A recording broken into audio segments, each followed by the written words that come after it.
Separate the real from the fake. See, we got to get back to love. If we get back to love, then that's when we're going to get back to us. Seems like it's never enough. And what do you say when you're... Hello, ladies and gentlemen. Welcome to another edition of People Empowerment, where we would strive to change the conditions in our community. As you well know, the last prior weeks, we had Bernard Talbert on the show, the Democratic candidate for mayor. Today's show, we have another mayoral candidate on, and his name is Sergio, I want to get it right, Rodriguez. Hello. Yeah. Hi. Nate Boyd, nice to have you on the show, nice sir. To meet you. Yes, it's sir. totally a pleasure. Thanks for having me. Absolutely. I would say to you that it's only a half-hour show. I'm going to try to get it all in. I'm definitely going to have you back on in the future so we can touch the issues for sure. But right now, I would like you to give people about 2 minutes of who you are. Well, my name is Sergio Rodriguez. I was born in the Dominican Republic. The first 10 years of my life, I lived in the Dominican Republic, which is a third world country.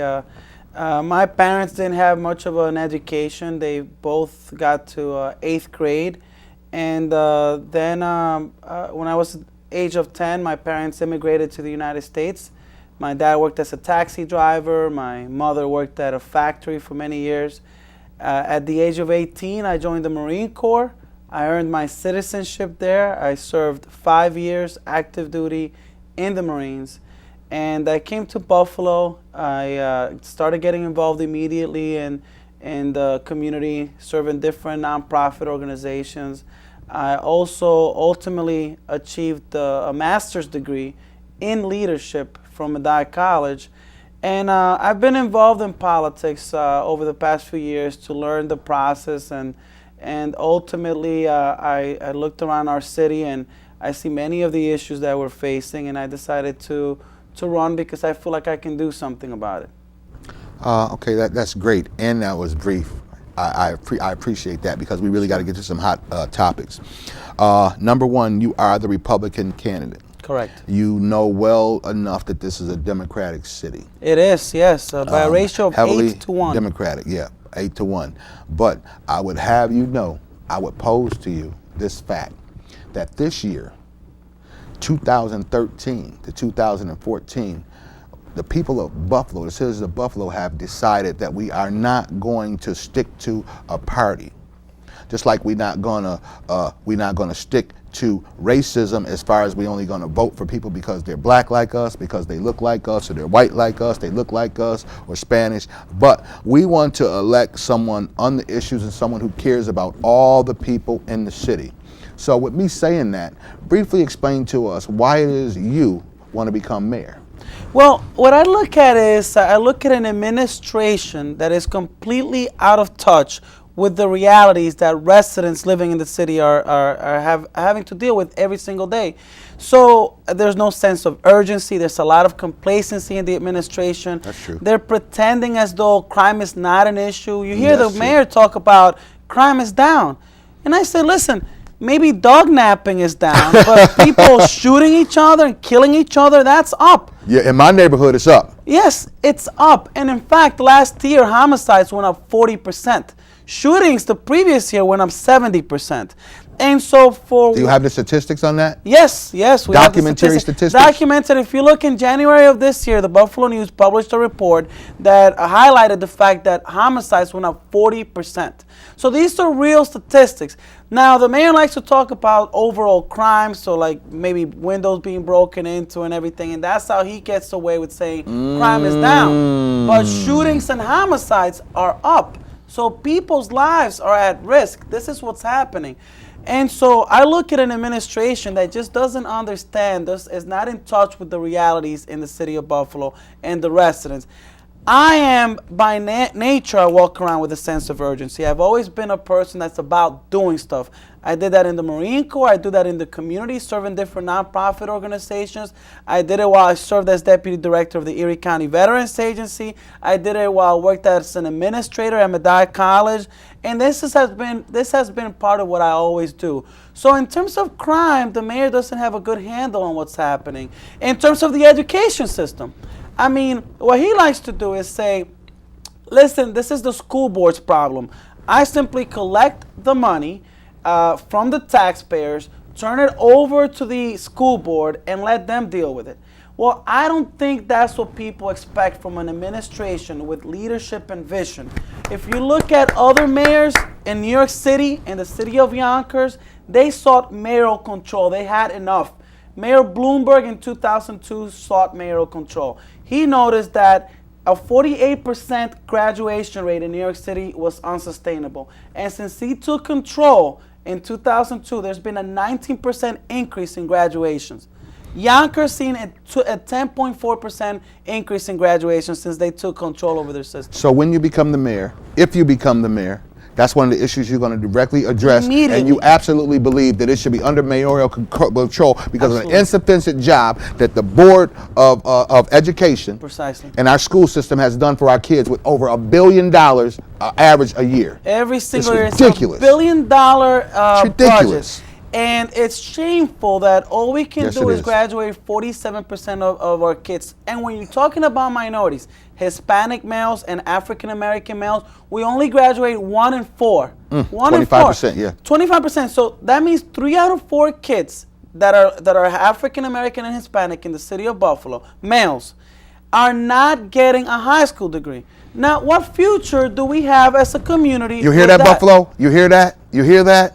That's why we're here. That's why it's important. That's why we're here to address these problems. What kind of crap is that? 25% graduate. It's ridiculous. And then we wonder why we're the third poorest city in the entire nation. Yeah, we got $1.7 billion in work going on right now. All that money. How are the citizens poor? But let's talk about that. I mean, look at the construction that's happening at the waterfront, right? Which is all well and good. But are minorities being hired and women? Not that I know of. My understanding is that only 4% of the employees working out there in the field are women and minority in terms of the contracting jobs. In a city where 49% of the entire population is black and Hispanic, so half of the population. And our mayor, unacceptable. Yeah, and our mayor doesn't take it upon himself to ensure that he's talking to these developers and asking them to at least employ our own people here in the city of Buffalo. Well, I'll tell you, I have heard directly from the mayor, been in conversation with the mayor about just that. And in fact, what I said to the mayor was, well, what is the minority hiring goal from these contractors to get these city jobs, these state jobs? And he said to me that we have a minority hiring goal, not a minority hiring quota. Now, I had Mr. Talbot on the show last week, and what he said was, when you mention the word goal, that means something that you plan to complete and that you will complete. And if you don't complete it, then what's the sense of having a goal if you're not going to complete it? What do you say? Well, to that I say, if it should be reflective of the population in the city of Buffalo. If these kids are not getting jobs, then they're certainly going to turn to violence and crime. And so we shouldn't scratch our head and wonder, why is it that there's so many shootings, why there's so much violence, why there's so many criminals in the city of Buffalo? If we're not getting these kids employed, what are they going to do? What do we expect? And so the administration has failed us in a major way. We have the highest unemployment rate in 20 years here today in the city of Buffalo. In the city of Buffalo, the highest it's been in 20 years. Yet we got all this improvement, all this economic development going on. In one area. Now, let me ask you, if you go down to the waterfront, who actually utilizes that? Is it the inner city? No. Or is it suburbans that come out from outside of the city? Absolutely. They come out here. So, look, I'm not saying that waterfront development is bad in and of itself. What I am saying is, why all the focus on waterfront development? Why can't we look at the inner city? Why can't we develop Jefferson Avenue or Grand Street or Niagara Street in Michigan? Yes. So why does it always have to concentrate on demographics other than the inner city? You're right. So that's what we need to put an emphasis on. Have you heard this out? Have you heard that there's a group out that's called Democrats for Sergio? Yes, there is. Yes. Yes. Have you heard that? There is, yes. And I heard about that, and I was very impressed with that, because that says to me that people are ready to cross those affiliation lines. Yes, and Nate, the thing is I'm not running a Republican campaign. I'm running a campaign based on the issues. I'm not here saying there's a Republican way to deal with education, crime, poverty, unemployment, population loss. There's just the right way. I don't think there's a Democratic way, a Republican way. There's just the right way to do it. And we need to just get it done. Yeah, that's right. You know what I suggest to people? I suggest to people that they would check out the candidates on their merit and quit just voting down the Democratic line. See, that's the problem right there. We get in and we vote down the Democratic campaign line. People go out and they do petitions and flyers, and instead of you just working on the one candidate you focused on, they want you to get signatures for the other candidate. So they make you fall in line. They make you fall in line. But what I would say to you, Buffalo, what I would say to you, that it's time to stop falling in line. I would say to you that it's time to stop voting for somebody just because they're in the same party as you. What I would say to you is it's time to vote for people on the merits on what they will do for us. Now, the bottom line is we've had a mayor in there, and we've seen what he can do for us. And we see that he can make the money happen. We see that he can get business here. We see that he can get economic development. But what we don't see is where the citizens of Buffalo, the residents, are benefiting from it. No, we're not. And the fact is, the mayor has had nearly a decade to work on these issues, 8 years. Now, there are term limits for the president. He gets 8 years. There are term limits for the governor. Why isn't there term limits for the mayor? This is not a lifetime career. We've given the current administration 8 years to work on the issues that matter most to residents, and he has failed us miserably. The education system is worse than when he came in. The crime rate is higher. Violent crime is higher than it's ever been. We've never made it to the top 10 of the most Education is down. Yep. Crime is violent crime is up. But we can't really say he's failed miserably. He has failed in those areas, but we gotta remember the economic part, the economic development. That's the one thing where we gotta give him a star on getting the development here. Well, but where that star gets a negative sign next to it is where residents come in, where urban residents come in, that they're not working on these projects, and that's my pet peeve. Well, that's what the thing is that we've ignored the inner city in the process. And I want to remind folks, as much as the mayor would like to take credit for the waterfront development, it was Congressman Brian Higgins who negotiated with the Power Authority to increase the funds that they were allotting to us from $50 million to $252 million. We got that money, and that's what's being applied to the infrastructure of the waterfront. And so now the mayor is boasting about as taking credit for something that really he shouldn't be taking credit for. Are you kidding me? Oh, no, this is a fact. This is a fact. Wait a minute. You telling me that was already started? It was already in the works? That that the mayor didn't make it happen? Congressman Higgins, a Democrat, mind you, has been fighting diligently to get the waterfront developed. And not only that, but he secured real dollars, real money. And so now the mayor stands up and says, hey, you know what? It happened under my watch, so I'm taking credit for it. That's not how it works. You can't take credit for something. If you're going to take credit for that, then hold yourself accountable for the education system collapsing. Take credit for that too. The violence going up. Take credit for that too. Yes, the poverty rate. With Take credit for that too. Yes, the unemployment rate as well, and the fact that we've lost over 20,000 residents in the city of Buffalo since he got elected. We have 20,000 fewer people. Take credit for that. Take credit for it all, and then we'll give you credit for the waterfront development. You know, that's strong. That's strong. That's strong, audience. What do you say? It's strong. What do you say? You hear it. Look it up, Google it. These are facts. Let me touch on some other things. When you're mayor, if you become mayor, when you're mayor, When if you I'm mayor, become I like the way mayor, that you like that sounds when you better, become yeah. mayor? Well, yeah, I'll say it, freedom of speech. When you become mayor, Yes. I'm an even better question. If you were mayor right now, this moment, Yes. with the condition of the unemployment in the minority communities, with the condition of no after-school programs and our kids failing, if you were in a position and the murder, all the murder on the east side that's going on, all the unsolved killings, if you were mayor, would you call this condition a state of emergency? Yes. Yes, I am calling it a state of an emergency. Right now, you are. Right now, we are. When we can graduate half of our student population from high school, you tell me what future does the city have when it cannot even graduate half of its students' population, most of them in the inner city. And so we're bound to be tied up with all the violence that's happening and the poverty rate and the unemployment.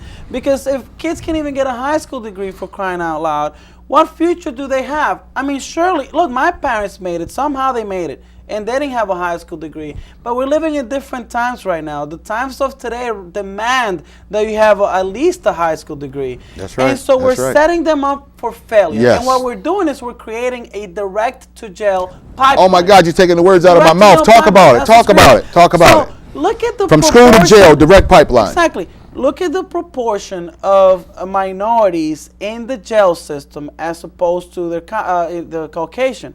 And you know, I'm not looking at this as a race thing per se, but you can't ignore the facts. You can't ignore the facts. Yeah, you cannot. So Can't ignore the facts. I don't like the idea of stop and frisk because that encourages discrimination And abuse. and profiling. I don't like the idea of these little these points where they conduct the stops and issue tickets where minorities are the ones that are targeted. I don't think this is the way we solve crime.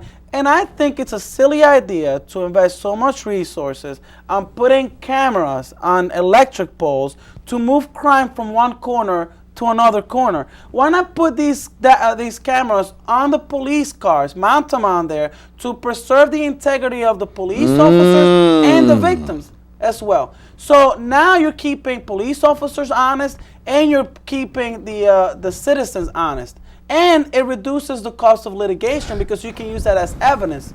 If you become mayor, when you become mayor, will you insist on increased communication and conversation between the police and the citizens? And would you be willing to install a citizens review board to work alongside the police review board to talk about these policemen out in the streets and how they're working with our children? Absolutely. And on top of that, what we need to do is have police officers think about this concept, walking the beat.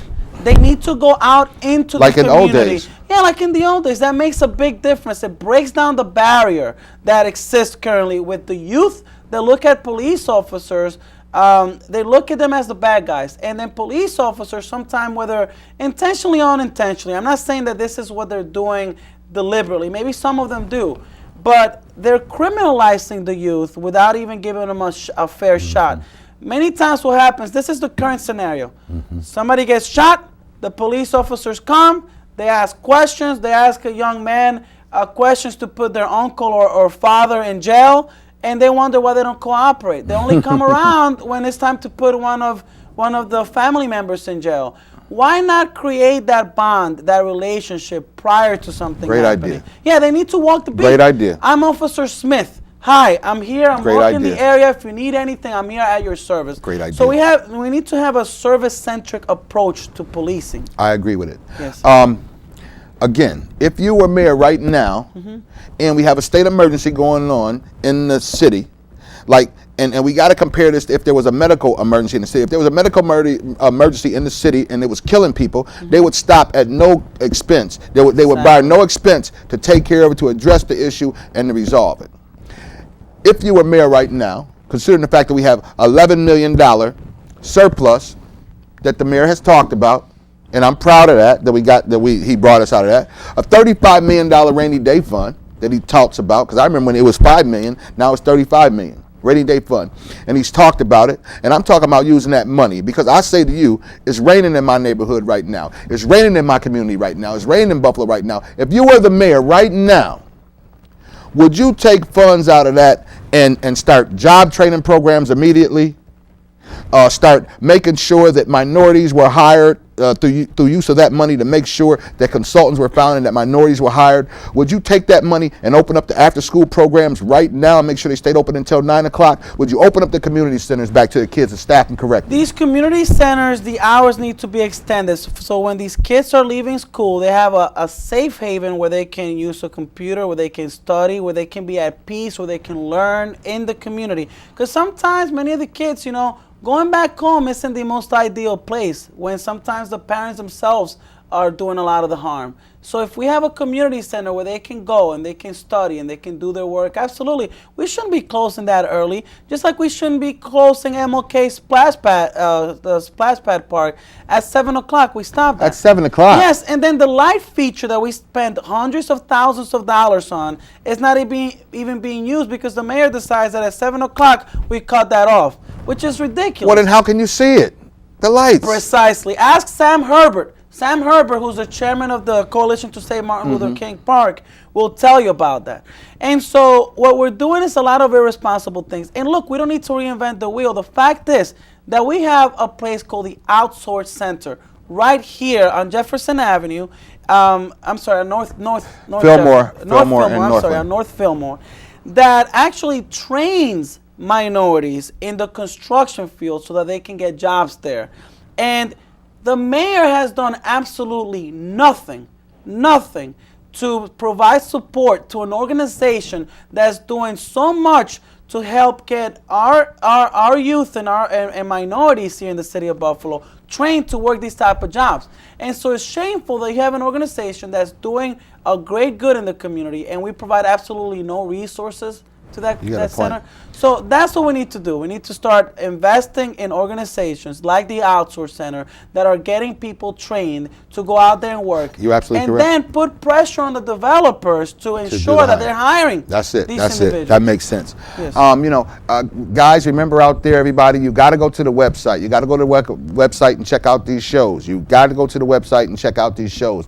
I tell you now, this show actually will be airing in about a week or so. But you can go on the internet. You can go on the web tonight. Right now. Well, what's today's date? Today is the 24th. Today is July 24th. I'm telling you, on the evening of July 24th tonight, you can go to the website and you can be able to see this show as well as the show with Bernard Talbert on it, and so that you can get to see these participants in this race up close and in depth, and you can start to formulate your opinions. Remember, I think it's time that we stop using affiliation to party lines strictly in the way we vote. I believe it's time for us to take a man on his merits. I believe it's time to step with a person if their dream is concurrent with your dream. If y'all running together, if it's conducive to your dream, if it's cohesive to your dream, if you are like-minded individuals, then you shouldn't let party affiliations dominate how you're going to relate to people. You shouldn't let race dominate how you're going to work with people. Let's start taking people on their merits. If you a man and you a good man and you down for justice and you down for doing the right thing, then I'm interested in possibly working with you. I'm interested in seeing what you're going to do, and I'm interested in helping you do some things if the opportunity comes about. Because it's not about parties or affiliation, it's about the people. Yes, it is. My Amen. people suffer. So that's what I would like to do. Of course, I told you the show is a short show. We probably got about 7 minutes left. We're gonna squeeze some more things in, but I absolutely gonna want you to continually come back until this contest is over. I want to continually put the issues on table. I want to continually speak where we get into a position where the mayor's coming on this show. He has agreed to come on this show. And that's why I keep talking about he's going to come on this show, because I want the public to know that he gave me his word that he's going to be coming on this show, and I want to get him on this show so that we can talk about some of these issues, as well as I would advise him and direct him and his people to go to my website, go to People Empowerment at apollomediacenter.com. Go there. Go to the website. Look what's going on. Look what these other candidates are saying, Mr. Mayor. Look what they're saying about it. So at least you got the opportunity to already know beforehand what they're saying, so that when you come in here, you can address the issues that they find most serious and that people in the city find most serious. You agree? Oh, I absolutely agree. I think you got debates coming up too, right? We do. On August 14th, we have our first televised debate. August 14th, first Yes. televised debate. Yes. And when is the next one? The next one is on the 22nd, and then the following one is on the 27th. Wow, I look forward. And the thing with me is, I want to put the city to task. I want to put the city to task I want to put the city to task. Now, finally, my last thing that I want to touch bases right now is because we're at the Apollo Media Center. I'm an independent producer. I'm the president of the Independent Producers Alliance, where we formed a group because of what's been going on down here, because of the mismanagement that's been going on at the Apollo. The mismanagement, I got to say that clear, because of the mismanagement, because of the lack of effort to pursue what this place was sitting here for, the public. And you know what I mean? It's to the point now where I got to speak on this. If you were the mayor, and I'm talking to you as if you were the mayor right now, okay? Okay. You're the mayor right now. $2 million this year the city got from Time Warner for franchise fees in connection with PEG Access, which is this facility right here. $2 million they got. On top of that, they got $85,000 above that. And that money's supposed to be designated for capital costs and improvements, which means equipment and facility maintenance. Look around. Look at the broken camera. Look at the taped up cords. Look at this stuff. Look at the lights not working on the cameras. Look at the lights out up here. We have to just use some lights because they aren't working. It's a disgrace. How can you get $2 million average a year? And I'm assuming it was more before. How can you get that much money with this place in mind and not do what you're supposed to do to keep it fully staffed, to keep it fully operational, and to be creative about what you do here? Quickly, give me a minute on that. Well, it's interesting because the mayor's talking about a surplus, but it said on the back of monies that are designated to organizations such as these. So if these funds are designated for a specific purpose, what in the world are we doing holding on to these funds? It's no different than with the construction companies. 10 cents of every hour coming from employees that work in the field out there supposed to be designated to organizations like the Outsource Center so that they can train minorities and get them to work out there. But that's not happening.